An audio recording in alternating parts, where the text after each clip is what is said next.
My name is Chris Sikora, and I'm a high school teacher at Deerfield High School. I also recently launched a podcast called Hey Teachers, Let's Innovate Education, which you can find on the platform Himalaya or on Instagram at Hey Teachers Pod. Just search Hey Teachers, Let's Innovate Education for the podcast. And started the Illinois High School Art Exhibition, co-created it about 6-7 years ago. Been working on that, doing a lot of advocacy work. And in a lot of that work and a lot of my goals with Hey Teachers, working on my graduate work, being a high school teacher, I started to really examine my own practice with creativity. And given my background with advocacy and working with other school boards, school leaders across the state, it's kind of a hybrid of an advocacy presentation as well as a best practices education webinar as well. And it really examines the big picture curricular mindset that we try to create for students. And I'm just gonna kind of jump into this and get it off and rolling so we can cover as much material as possible. So there's a few things that I know. And one of them is that the most famous TED Talk of all time is How Schools Kill Creativity. You might have seen it. It's a Ken Robinson TED Talk. It came out about 13 years ago, which is alarming when I looked it up to find out the date, because I would say that arguably we're not in a much better state, even though Sir Ken Robinson kind of pointed out a lot of the issues regarding creativity in education. There hasn't been a lot of change, systemic change. Definitely a couple isolated things that have gotten better here and there, but in general, we're still in the same situation. The other thing I know is that creativity is considered to be the #1 skill needed in any career, current and in the future economy. This is from CEOs across the world, other leaders, political leaders that say creativity is the #1 thing that we need students to have. And they're also saying that there's a lack of it coming out of the education system. So there's a lot of need. And then the final thing, which is the really sad part, given how important creativity is that it's rarely, if ever, taught specifically and purposefully in traditional education systems. And I would say that even as an art teacher in my early years, I don't think that I was purposefully teaching it enough in my students to give them to say that they might say that I've done creative things, but they don't necessarily know how they're being creative and they can't name it. And through this work of kind of investigating, working with my students, I really realized that in a even bigger picture than just a specific skill, it represents most of what we want for our students in education across the board. It connects to everything that we're kind of looking for. So specifically, when we talk about creativity, a lot of people get in this idea of imagination. So let me just tell you this really quick story about a student I had. This was about 9 years ago when I was starting teaching early in my career, and a student told me, I can't do this assignment, Mr. Sikora, because I'm not creative and I can't do the project. So I asked him, of course, well, what do you think creativity is? And he thought about it for a second, and then he said, it's imagination. I said, okay, what's imagination? And he came around again and said, it's creativity. So, okay, so we have this circular thing going on. But before I even got into explaining creativity, I said, well, let's focus on imagination, because it's a little bit smaller. It's something that's used in creativity, but is not creativity itself. And the best explanation that I have for imagination is that it is your ability to perceive things without any sensory information giving you that perception. So if you read the word, or if I say the word skyscraper, you can picture in your brain a skyscraper, right? That you are utilizing your imagination, which is an important tool of creativity, but is a small part of the overall process of creativity. So one of the issues that we have in the beginning with creativity is kind of dispelling the myths around it, and a lot of that centers on this idea that it's this magical thing, like the light bulb that pops up over your head, that cartoons get, that it just comes out of nowhere. And so a really important thing that I noticed early on was this need to name it, to describe it more purposefully and specifically, and then create a series of steps that students can understand and then regurgitate, that they could make it happen. They could practice it and get better at it. Neuroscientist Samir Zeki has done a lot of work in this area of talking about the visual cortex being the center of really most of the brain activity that we have in our brains at any given time. And he said that the overall function of creativity is an extension of the function of the brain, the ability to form meaning from sensory information, or the ability to imagine by visualizing things in the absence of sensory information. So he's talking about that the act of creativity, and in a lot of cases art forms, is essential to how the brain works. And if you kind of go back and you think about how we developed from, early ape-like creatures into humans using our hands, and thinking about how sight evolved at the same time, it really starts to make sense. And that the visual cortex is really the center around which a lot of our development forms. And I was having this discussion in instructional strategies team meeting at my school, where I made the statement that literacy is visual. And this was part of a conversation about, falling literacy scores, which schools across the country are actually experiencing. This isn't only a local issue or a district issue. Literacy is kind of dropping across the board. And I made the statement that literacy is visual. And, people looked at me like I was crazy. And I said, well, if you read the word tree, you access your visual cortex, which forms an image of a tree, which connects it to other elements of your brain, but that in your brain, it's actually a visual process to understand concepts and words and make sense of them.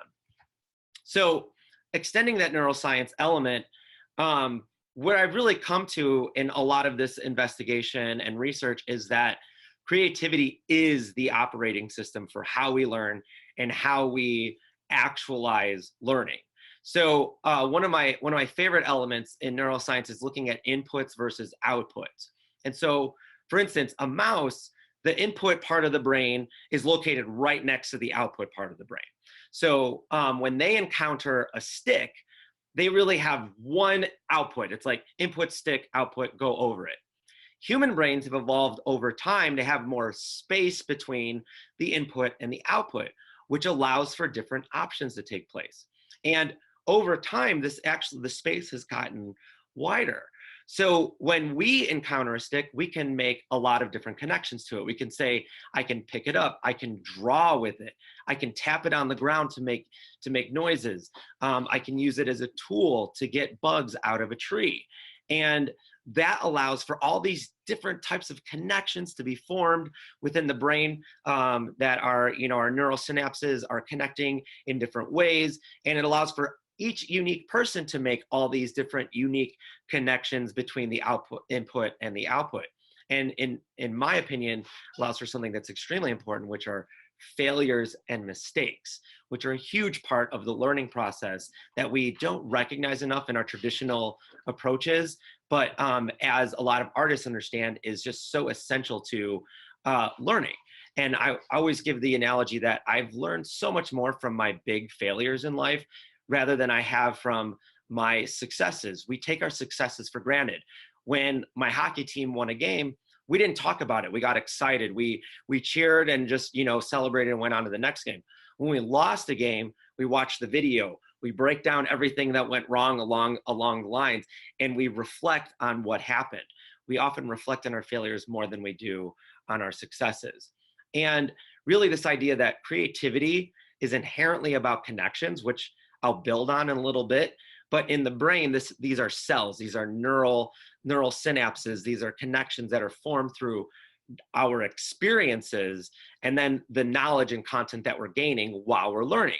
And this is one of the really important reasons that it's crucial to connect the head and the hand, because we build those synapses a lot stronger when we're also acting on them. Right? And it also creates a need for a lot more sensory experience in our learning processes rather than just textbooks, obviously. right? And neuroscientists have studied artist brains and found that they have more gray matter in them, which contains most of the neural cells responsible for a lot of the things that we want to see students able to do. So there's obviously something critical about the arts. I'm not making the argument that creativity is relegated to just the arts, but obviously we look at it in a really specific and meaningful way. So I'm concerned about two major issues in education right now. One is that people struggle to connect to others and themselves. I see this, obviously this is expressed in our society, in our politics, that people are more prone to division these days rather than connecting, empathy. We also struggle to think creatively, adapt, and innovate. And I think that these two things are inexorably linked, and they're both extremely crucial results of being creative. So if we become more creative, we inherently solve these issues, which I'll get to in a little bit, but it's inherited with the adaptation and innovating. So an example I like is why haven't we done more to meet the climate crisis? And what a lot of my reading about like what's going wrong, how are we not meeting this, why haven't people changed, is that they struggle to imagine this evil that is not easily pinned down, right? That when we can identify the evils and understand it really easily, we're able to take the steps and say, oh my God, we need to avoid this. But our imagination needs to be accessed to understand such a big and future, even though it's current, right, problem that the climate crisis is creating. And then on the other side of that, why is othering such a cancer on our societies? Why are we so quick to put people in boxes, label them, and separate them from ourselves rather than empathize and connect with them? And I think in both cases, creativity is fundamentally being missed as how we build those skills. So what is it? What is creativity? One of the major things that with students, we talk about when we look at this, I said, what's the root word? Create, right? So obviously creation is an inherent part of that. And this quote from John Dewey is one of my favorites, that thought must produce action. And I argue this with my students, with other teachers, that if we're not actualizing the learning, we're not internalizing it, and we're not experiencing it, and we're not, the head, heart, and hand are not being connected to form what really makes a learning synapse, which really forms this element in our brains, which allows us to access that later in life. That creativity is a process. It's a specific process. It's not magical. It's a process of creation through connections that utilize multiple forms of intelligence, beginning as a mental process and ending in physical manifestation of the concept. That's my working definition of creativity. It connects some other, what I would say, incomplete connections of creativity. And it's really important to understand that this process is the solution to a lot of the issues that we're seeing in education today, and that it connects to multiple forms of intelligence. I would argue all of them, but specifically emotional, interpersonal, logical, and physical, which are some of the main elements of intelligence that we like to focus on in schools, or we'd like to cultivate more in our students. So I like 6 steps that I purposely use to teach creativity. And they are 1, influence, 2, connections, 3, innovate, 4, prototype, 5, work, and then 6, critique. And in some cases, these can be circular and come back around. If you reference design thinking, you can think about that circle that design thinking creates. I use a lot of design thinking in my processes. I'm not going to get into it in this webinar because of time, but there's this base level that I like to start students at after we get past like this definition, which is that creativity is inheritively collaborative. It's a derivative process.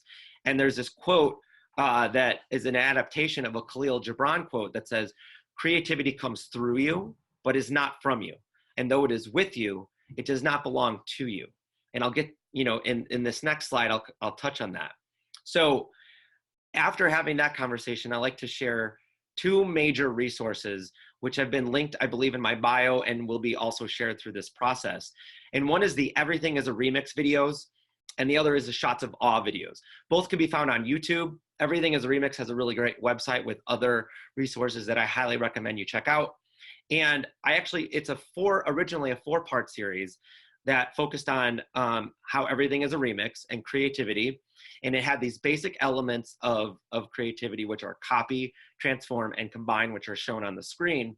And this is just a really basic level that helps students get to the point to really go deeper with creativity. And I often say, if they leave my class only really remembering this, it'll be a lot better than they were without any understanding of creativity. And then even kind of before that are the Shots of Awe videos, which is a YouTube channel by Jason Silva.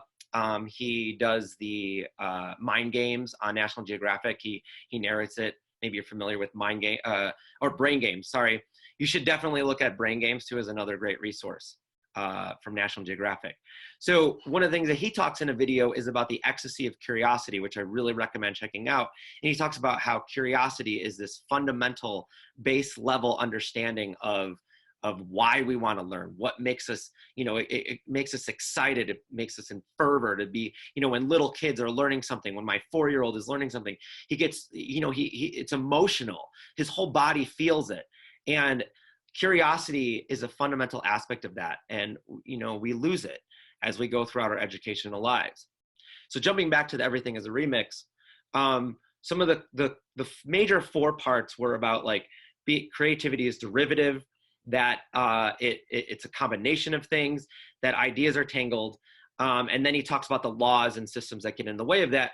And then he made a 5th episode, which is about actually Star Wars, The Force Awakens. And he talks about the familiar and the novel. So in the first one, he uses Led Zeppelin as an example, and he says, all musicians learn music by playing other people's music. That is fundamentally how we learn how to do things. We copy, right? We emulate those who came before us. Creativity is derivative in nature. The second one focuses on the original Star Wars and shows how George Lucas combined a bunch of other media together in an innovative package to make the original Star Wars, which was groundbreaking. But it had a lot of familiar aspects that connected to things that had already been tried and proven true to work. Ideas are tangled. That your idea is not your idea alone. It's based on so many other people's ideas that came before you. And, it's this connecting tissue that we can't look at our ideas as just, our sole property, right? And then because The Force Awakens, Star Wars movie was kind of criticized as being a copy of the first, he used that as a way to talk about the familiar and the novel, that finding the sweet spot between the two should really be the goal of our creations. And he says that maybe Force Awakens, because it relied so heavily on the original film, might be too familiar, and it should have been pushing to be a little bit more novel, though it was in its character development. So great resources to help build the scaffolding to even get to this next level, which is the 6 steps, right? Another thing that I do early on with my students, I call it the Creative Collaborative Bootcamp. And it's kind of like a get to know you, but instead of a get to know you, it actually has a meaningful purpose. And it's usually the first 5 to 7 days, and students work in groups and they do a bunch of different challenges. And usually I have them solve a major problem by the end of it. In this case, one of the recent ones I did was climate change, which is obviously, I brought it up, one of the most defining issues of our time. It's a real threat to our survival. And then I have, give them this feeling that they're feeling like the schools aren't doing enough. So what can we do in the school? It's not about the bigger picture, like outside community society. They have to create a campaign or some sort of art project, design project that solves it within the school. And then they create that school-wide design campaign project to help solve the problem. But even before I get there, I have my students doing all these different get to know you exercises. One of my favorites that I'm sharing now is the foil and materials challenge. And in this, students are basically grouped together and they are asked to basically try to win using the materials that you see. And this is like the first time they've ever seen each other in the classroom. They're talking about it. And I give points to really make it interesting to think about how they problem solve winning. And so like they get 5 points for most creative, 6 for most aesthetically pleasing, 4 for fastest to finish, 5 for using the fewest materials, 10 for the tallest structure, 4 for the best collaboration, and 2 for the longest standing. And, it's really great to see them thinking and arguing with each other about, we should go for these points. This is the best way to win. And it just kind of changes the game about how that goes and how they interact with each other. And it's just one of the great things I like to do in that first week of the creative boot camp. So, and then let's get to the steps. So, influence is my first step, and creation requires influence, which I believe is a quote from Newton, where he's talking about the derivative nature of creativity and being curious. So this is the first step in the process, right? That I try to help students understand. And when we're going through the creative boot camp, they're accessing this to solve these questions. So how are you going to deal with climate change? Well, the first thing you need to do is research it. Have there been other school-wide projects at other schools and other districts, all over the world? What is climate change? What are some of the threats? Can you focus on a specific one? You need to build influence. You need to become inspired.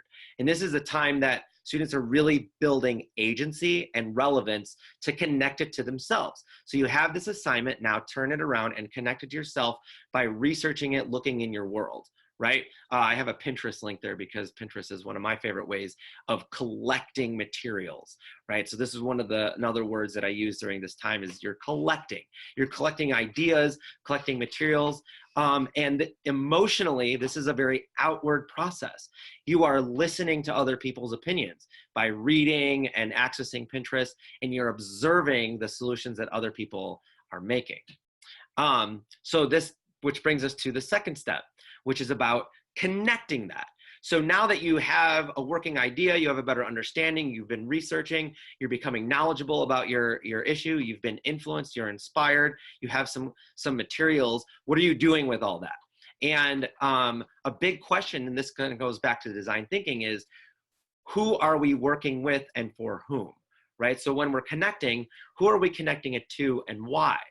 And this really brings in the combine and collaborate aspects of the everything as a remix. Whereas the first one, influence, is about like copying, researching, looking at what other people did. But how do we connect that to other things, right? I'm going to take this solution someone had and this solution someone else had, and I'm going to combine them to make something new. One of the things we do in this process is mind mapping. So we put up a term on the board, and then students just basically they spitfire ideas that they have, and we write it down on the board, and we keep collections of that. We draw lines to create a visual representation of our ideas with regarding this one problem we're trying to solve. And at this point, emotionally, we are empathizing to a greater degree with each other. We're connecting, we're trying to understand why people feel the way they do, and we're associating, right? And again, this is outward.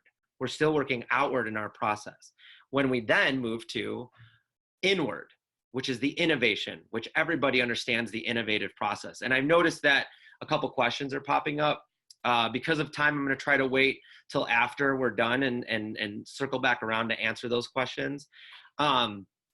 But with innovation, right, everybody understands that term. I love the safety pin. How many different things can a safety pin be? Because, paperclip, because that's used in creativity measure tests to say, like, students when they're little, they come up with a bunch of different ways to use the same material, whereas when we're adults, it's a safety pin. What else do you want to use it for? Which is great evidence of the fact that we lose this ability to be creative over time, which I think is essentially human. It's an essential part of being human. It's what made us successful as a species, the ability to connect, to adapt, to collaborate. And when we're not filling that fundamental aspect of being human, we're really losing something crucial to not only our development, but obviously successful schools with regards to achievement. And so innovation is inward, where you kind of turn, how do you filter all those connections and ideas through yourself? And how can you imagine other possibilities for the work that you're doing? This connects to the transformation process of everything as a remix, the copy, transform, combine idea. It's learning how to see, becoming a visionary, really building on that visual cortex to say, I can see other possibilities within my brain when I look at this thing, right? And that takes exercise. Just like any other process or activity that we do in our lives, it takes exercise. And this is where we really start to build on the problem-solving process of creativity. So just a couple student experiences again. Copy, combine, transform. I like to do like collage exercises with students where it's like a 3 to 5 move collage where it's really simple, and students can do like 2 of these in a class period where you're just like, if you just stick to like 3 things, combining 3 different things and move on. And then I also like to use it to start connecting to the principles of design, elements of art, about, looking at symmetry and repetition and positive negative space and color and all that. It's just a great activity to kind of help them actualize what I'm talking about in those beginning steps. And then that brings us to the prototype stage, which if you're solving this, if you're creating a school-wide climate change project, you're going to start at this point sketching out your ideas, right?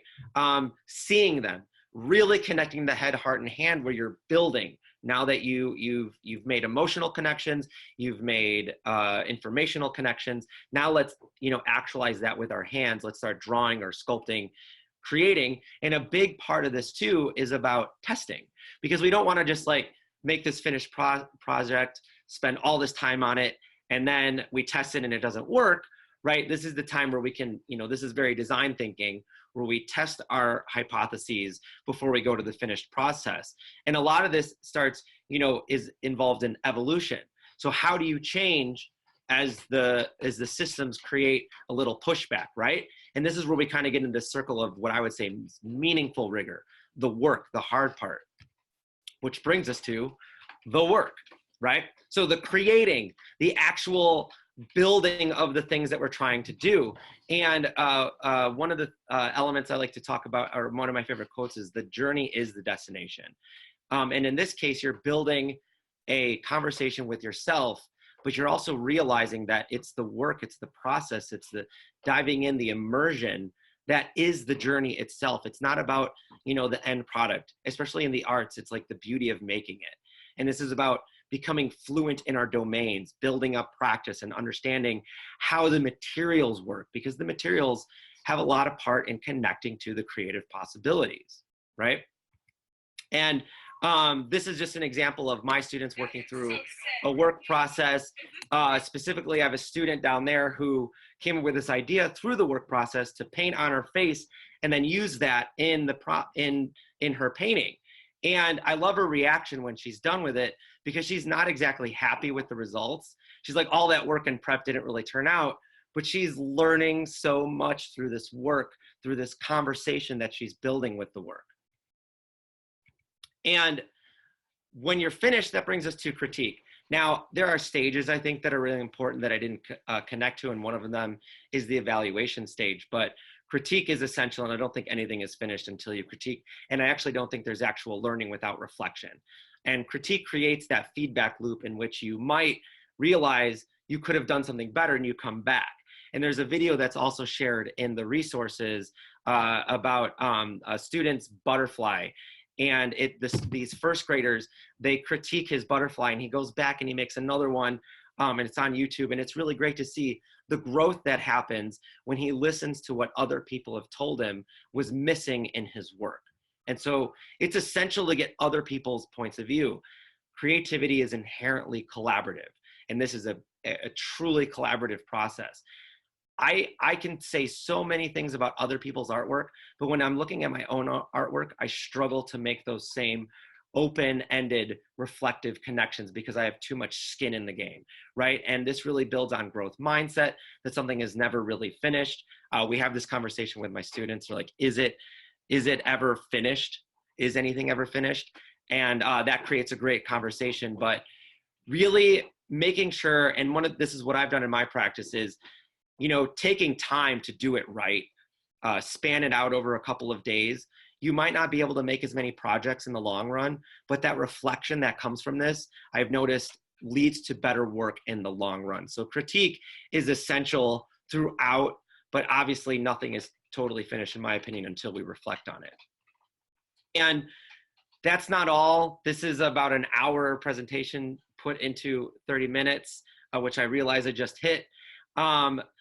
The big takeaway is that I believe the creative process is at the center of what we want students to gain cognitively and socially from school, and is fundamental to understanding how the brain works. It offers meaningful and direct solutions to our biggest challenges as learning communities and the world. It is inherently differentiated to relate to each individual personality, because students take agency and they make relevance in this process through the creative process inherently. So thank you so much.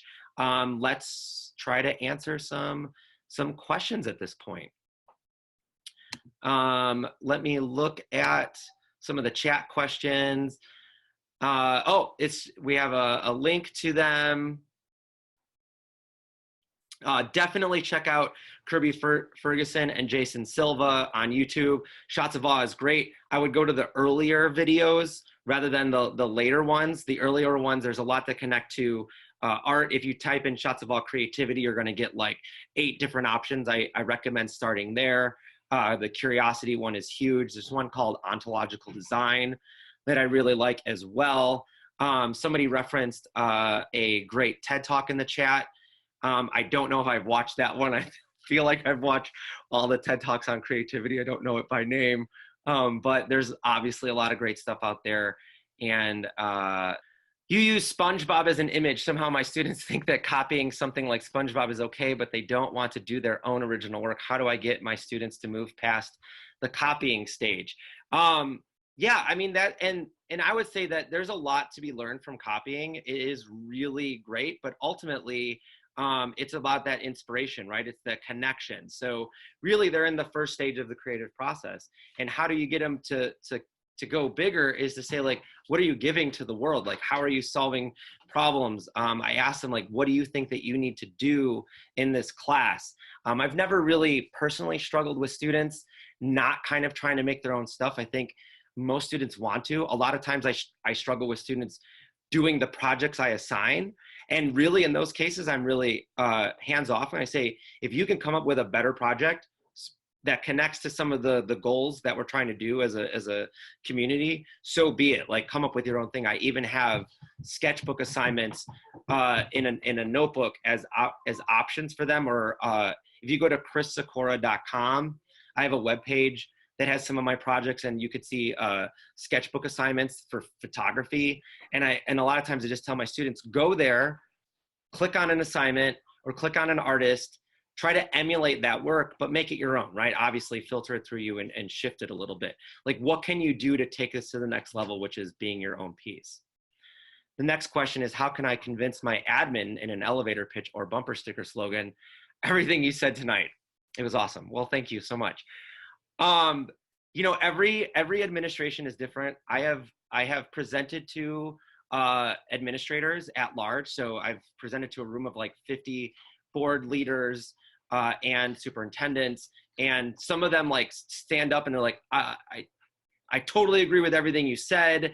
You know, how do I implement this? Which is great next question. And some of them are you know, budget. In my opinion, there's nothing in what I just did that talks about budget. So this is a no-brainer. What I would say is there's tons of research about how important creativity is. And the thing that I've used in my district, because we're so focused on like the future of careers and you know, what students are going to do in college and what jobs they're going to get, is that creativity is the #1 skill. It's considered unanimously the #1 skill that anybody can have. And just ask them where they're learning that purposefully. And again, the art class is an essential part of that. It's not the only place they can be learning it. So this is not about just like investing in one program over the other. This is about a bigger picture mindset shift to say, like, really, I don't know if anything that we're doing is meaningful if it's not creative, because that's the essential need. And I would say that artificial intelligence is going to make creativity even more important. People are saying that the only jobs that are going to be available in the future are creative jobs, which will be the jobs that our students today inherit. So just the fundamental aspect that creativity is everything that we say and want of students and for their growth for the future world that they're going to be inhabiting. And just start there and just start making those connections to how it is interdisciplinary in nature and so on. When is your next Hey Teachers podcast? Where can people find it? So that's a great question. It's something that haunts me every morning when I wish I could get to that. I have a 4-year-old and a 2-year-old, and the school year got off to a crazy start. So I'm really trying to find that time, but I have about 5 or 6 more episodes mostly written. I want to do a follow-up to the last one I did about it, where I interviewed Michael Skura, who's a great educator, administrator, also involved in advocacy work, and respond to some of the structural things that we brought up, because I think that there's important structural limitations to what we can do with creativity as long as students are so grade focused, as long as students have 8 periods in a day where it's a race and they're trying to cover as much curriculum as possible. Those are real, tangible, difficult roadblocks to get beyond. Those are what I struggle with most as a teacher, is how do I get students to access creativity when everything in their day doesn't say that?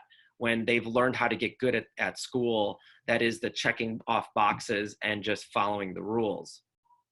I am presenting this at the IAEA as well, a little bit longer, where you'll get to ask questions, a little bit more involved with some student processes, and I'll try to make it a little bit more systemic in that regard, since it'll be longer than the half hour. Thanks for listening. Cheers.